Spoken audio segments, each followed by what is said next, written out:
আসসালামু আলাইকুম। আমি এখন মানছি খুবই মজার একটা ডেজার্ট। এটা তালের শ্বাস কিংবা তালের আটি কিংবা বিচি যেটাই বলেন না কেন সেটা দিয়ে তৈরি। খুবই সহজ তৈরি করা, কিন্তু খাইতে যে কি মজা একবার বানাইলেই বুঝবেন। তা আসে নাকি শুরু করা যাক। আমি এখানে 2 লিটারের মতো পানি ফুটায় এর মধ্যে 1 কাপ সাবুদানা দিয়ে আমি সাবুদানাগুলোকে সিদ্ধ করে নিব। একটু নেড়ে দিই যাতে তলে আবার দলা বেঁধে না থাকে। বাস এটা ফুটে উঠবে, ফুটে উঠলে আমি জালটাকে একদম কমায় দিব। অল্প জালে এগুলোকে আমি সিদ্ধ করে নিব। বেশি জাল দিলে আবার উচ্চায় পড়ে যাবে, বড় বেশি উঠলে উচ্চায় পড়ে যাবে। 10-12 মিনিট জাল দিয়ে এই যে দেখেন সাবুদানাগুলা প্রায় হয়ে গেছে, ভিতর অল্প একটু সাদা সাদা আছে, অসুবিধা নাই। আমি চুলাটাকে বন্ধ করে দিব। বন্ধ করে এটাকে আমি ছেঁকে নিব না, কিন্তু আমি এই পানির মধ্যেই রেখে দিব। তাহলে এই সাদা সাদাগুলোও সিদ্ধ হয়ে যাবে আর এটা গায়ে গায়ে লেগে যাবে না। যখন আমি দুধে দিব তার আগে আমি এটাকে ছেঁকে নিব। এটাকে ছেঁকে ধোয়ার কোনো প্রয়োজন নাই, এই পানির মধ্যেই থাক। আমি এখানে একটা কড়াইয়ে 1 লিটার দুধ নিয়ে নিছি।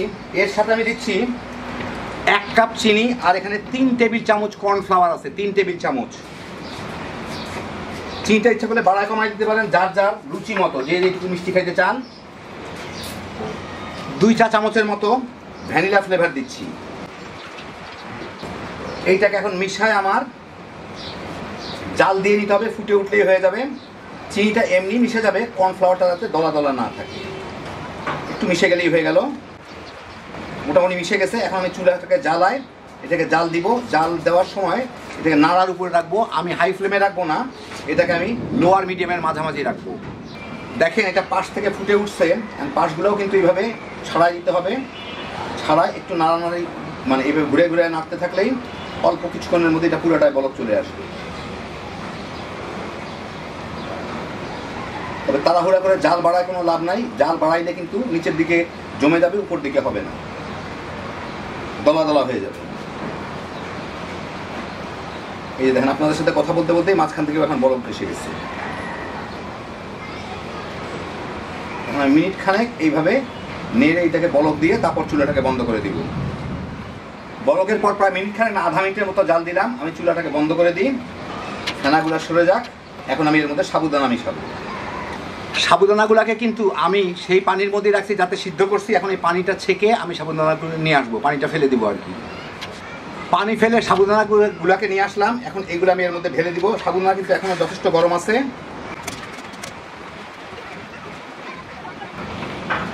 এখন এর সাথে এটাকে ভালো মতো মিশাই দিব। ভালো মতোই মিশে গেল। এটা আমি বাইরে রেখে রুম টেম্পারেচারে এনে ঠান্ডা করে তারপরে ফ্রিজে আমি 5-6 ঘন্টা রেখে ঠান্ডা করব। তখন সাবুদানাগুলোও কিন্তু আরেকটু ফুলে যাবে এর থেকে। এখন যে ছোটো ছোটো দেখা যাচ্ছে আরও ছোটো থাকবে না, এটা আরেকটু ঘন হয়ে যাবে। আমি এখানে কিছু তালের শ্বাস রাখছি, এইগুলাকে আমি উপরের এইগুলাকে পরিষ্কার করে নিব। চামচ দিয়ে ধরে একটু চাপ দিলেই এগুলা খুলে চলে আসবে। চামচ ছুরি যে কোনো কিছু দিয়ে সুন্দর করে আমি সবগুলোকে পরিষ্কার করে নেব এইভাবে।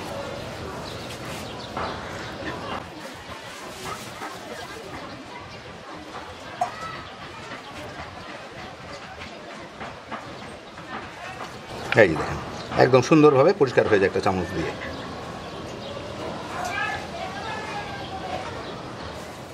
তালের কোষগুলোকে আমি খুলে নিলাম। এখন এগুলোকে আমি ছোট ছোট টুকরা করে নিব। যার যেরকম পছন্দ হয় যে আমি এরকম এরকম টুকরা করে নেব। সবগুলোকে এরকম ছোট ছোট টুকরা করে নেব। 4-5 ঘন্টা ফ্রিজে রেখে ঠান্ডা করে নিলাম। তো এই হচ্ছে আমার সাবুদানাগুলো। দেখেন বেশ ঘন হয় আর একটু ফুলে যায় কিন্তু। এখন এর মধ্যে আমি এই তালের শ্বাসগুলা দিয়ে দিব। শ্বাস তো না, এটা শ্বাসই বোধ হয়, যাই হোক যেটাই বলেন না কেন, দিয়ে একটু ভালো করে মিশাই দিলেই হয়ে যাবে এর সাথে। কেউ চাইলে এর মধ্যে কিন্তু নারকেলও দিতে পারেন।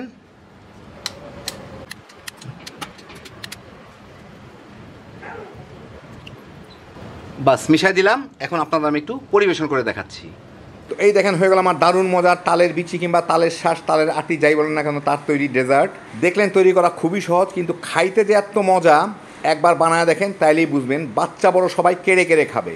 হ্যাপি জোশের একটা আইটেম, খুব অল্প খরচে বানাইবেন, পোলাপান নিয়ে তামাতাম করে খেয়ে ফেলাইতে পারবেন।